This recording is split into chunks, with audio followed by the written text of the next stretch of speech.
UP में योगी सरकार जहां अतिक्रमण, अवैध मदरसों और मजहबी ढांचों पर बुलडोजर नीति के तहत ताबड़तोड़ कार्रवाई कर रही है, तो वहीं विपक्ष इसे ध्रुवीकरण की राजनीति बता रहा है। इसी बीच सहारनपुर पहुंचे एआईएमआईएम प्रमुख असदुद्दीन ओवैसी ने सीधे तौर पर आरोप लगाया कि सरकार की नजरों में अब मुसलमानों की मस्जिद, मजार और मदरसे निशाने पर हैं और सरकार नहीं चाहती कि मुसलमान आगे बढ़े। आखिर 2027 के चुनाव से पहले ओवैसी की इस तूफानी तेवर के मायने क्या हैं, देखिए इस रिपोर्ट में।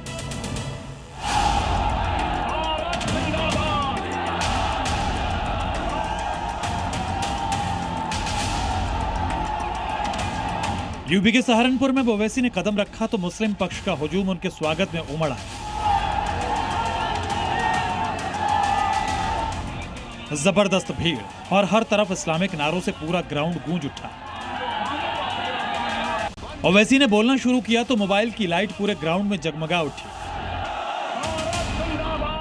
मुस्लिम पक्ष से मिले समर्थन से ओवैसी भी गदगद हो गए और अपनी चुनावी रणनीति की पहली चाल में उन्होंने सीधे यूपी की योगी सरकार को घेर लिया। मुसलमानों के मुद्दे को हवा दी और आरोप लगाया कि यूपी में मुसलमानों की इबादतगाहें, चाहे वो मस्जिदें हों, दरगाहें हों या खानकाहें, सब सरकार के निशाने पर हैं, जिसका खामियाजा आने वाले वक्त में बीजेपी को चुकाना पड़ेगा।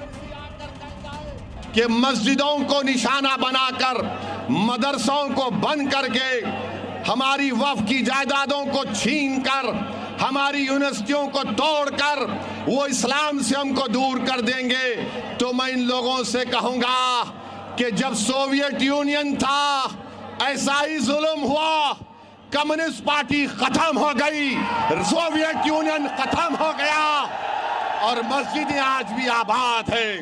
तो तुम जो आज जुल्म कर रहे हो, इंशाअल्लाह ताला तुम्हारी शिकस्त यकीनी है। तुम आज एक जुल्म, एक जालिम के तौर पर सामने बढ़ रहे हो। धार्मिक स्थलों के साथ साथ ओवैसी ने मुस्लिम समाज की शिक्षा व्यवस्था और मदरसों पर हो रही कार्रवाई को लेकर सरकार की मंशा पर गंभीर सवाल उठाए। उन्होंने रामपुर की मोहम्मद अली जौहर यूनिवर्सिटी का जिक्र करते हुए कहा कि जिस संस्थान में 3000 से ज्यादा बच्चे पढ़ रहे हैं, उसे साजिशन तबाह किया जा रहा है। यूपी में मुस्लिमों की 20% आबादी में उच्च शिक्षा हासिल करने वाले मुसलमान सिर्फ 4% के करीब हैं। ऐसे में यूनिवर्सिटी को खत्म करने का सीधा मतलब ये कि सरकार नहीं चाहती कि मुस्लिम कौम के बच्चे पढ़ लिख कर आगे बढ़ें।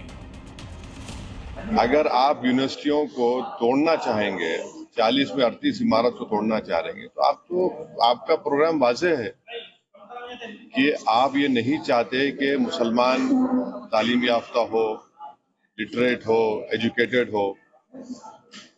इसी तरह से आप निशाना बना रहे हैं। लोकल यूनिवर्सिटी थी वो, तो यहाँ पर आप देखिए क्या हो गया हो। ओवैसी सिर्फ बीजेपी पर ही नहीं बरसे, बल्कि उन्होंने समाजवादी पार्टी और कांग्रेस को भी आड़े हाथों लिया। साथ ही 2027 के चुनाव के लिए अपनी रणनीति साफ करते हुए ओवैसी ने साफ कर दिया कि वो उत्तर प्रदेश में बीजेपी को रोकने के लिए किसी भी दल से गठबंधन करने को तैयार है।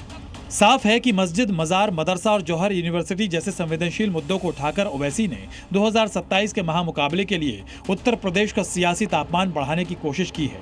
एक तरफ जहां योगी सरकार कानून और विकास के नाम पर कार्रवाई कर रही है, तो वहीं ओवैसी से मुद्दा बनाकर मुस्लिम और पिछड़े समाज को अपने पाले में करने की जद्दोजहद में जुटे हुए हैं। सहारनपुर से नीना जैन के साथ ब्यूरो रिपोर्ट, जी मीडिया।